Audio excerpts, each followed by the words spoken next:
South Indian actress Anushka Shetty 3 ദിവസം മുമ്പ് ഇൻസ്റ്റയിലൊരു post ഇട്ടു. അവർ സോഷ്യൽ മീഡിയയിൽ നിന്ന് എക്സിറ്റ് അടിച്ചു. നീല വെളിച്ചത്തിൽ നിന്ന് മെഴുകുതിരി വെളിച്ചത്തിലേക്ക് കുറച്ച് കാലത്തേക്ക് സോഷ്യൽ മീഡിയയിൽ നിന്ന് മാറി നിൽക്കുകയാണ്. Just to reconnect with the world and work beyond the scrolling. 2 ദിവസം മുമ്പ് മലയാള നടി ഐശ്വര്യലക്ഷ്മിയും സോഷ്യൽ മീഡിയയിൽ നിന്ന് എക്സിറ്റ് അടിച്ചു. അവർ പറഞ്ഞത്, സോഷ്യൽ മീഡിയയിൽ സാന്നിധ്യം ഇല്ലെങ്കിലും അറിവിലേക്ക് തള്ളപ്പെടുമെന്ന വെല്ലുവിളി ഏറ്റെടുക്കുകയാണ്. എന്നെ സഹായിക്കാൻ വേണ്ടി പിന്തുടർന്ന സംഗതി എല്ലാ പരിധികളും കടന്ന് എന്നെ നിയന്ത്രിക്കുന്ന ഒന്നായി മാറി. അതെൻ്റെ ജോലിയെയും ഗവേഷണത്തെയും പൂർണ്ണമായും വഴിതിരിച്ചു വിട്ടു. എല്ലാ സ്വാഭാവിക ചിന്തകളും കവർന്നെടുത്തു. ഭാഷയും വാക്കുകളെയും ദോഷകരമായി ബാധിച്ചു. എൻ്റെ എല്ലാ കുഞ്ഞു കുഞ്ഞു സന്തോഷങ്ങളും ഇല്ലാതാക്കി.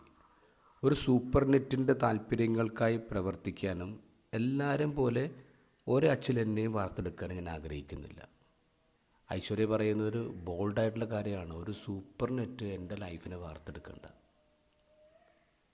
ഇത് ഗോസ്പലിൽ ഈശോ പറയുന്ന ചന്തസ്ഥലം ഉണ്ടല്ലോ, അത് സോഷ്യൽ മീഡിയയാണ്. സോഷ്യൽ മീഡിയയിലെ ആൾക്കാർ പിള്ളേരെ പോലെയാണ്. അവിടുത്തെ ലൈക്കും കമൻസൊക്കെ പിള്ളേർ കംപ്ലൈൻറ്റ് പറയുന്ന പോലെയാണ്. അവർ പറയുന്നതനുസരിച്ച് ജീവിതം ഉണ്ടാക്കാൻ പോകരുത്. ഈശോയുടെ കാലത്തെ സോഷ്യൽ മീഡിയ എന്ന് പറഞ്ഞ് ചന്തസ്ഥലത്തെ പിള്ളേരാണ്.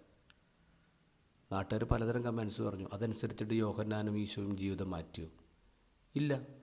യോഹന്നാൻ കാട്ടുവസ്ത്രവും കാട്ടുതനൊക്കെ കുടിച്ച് സന്യാസിയായിട്ട് തന്നെ ലൈഫ് മുന്നോട്ട് കൊണ്ടുപോയി.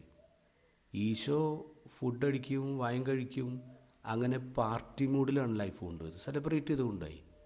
അവിടെ ചന്തസ്ഥലത്തിരുന്ന് പിള്ളേർ കംപ്ലൈൻറ്റ് പറയുന്ന ഒരു ഈശോയ്ക്ക് തോന്നി, ആൾക്കാരുടെ ക്രിറ്റിസിസമൊക്കെ. അങ്ങനെയാണ് അവരെടുത്തത്. സോഷ്യൽ മീഡിയയിലുള്ളവർ ശ്രദ്ധിക്കേണ്ടത് എന്താണെന്നറിയാമോ? ഒന്നില്ലെങ്കിൽ അവിടെ പറയുന്ന കമൻസൊക്കെ എടുക്കാനുള്ള ധൈര്യം ഉണ്ടാവണം. ഇനി അത് താങ്ങാൻ പറ്റില്ലെങ്കിൽ നിങ്ങളിതൊന്ന് എക്സിറ്റ് അടിക്കണം.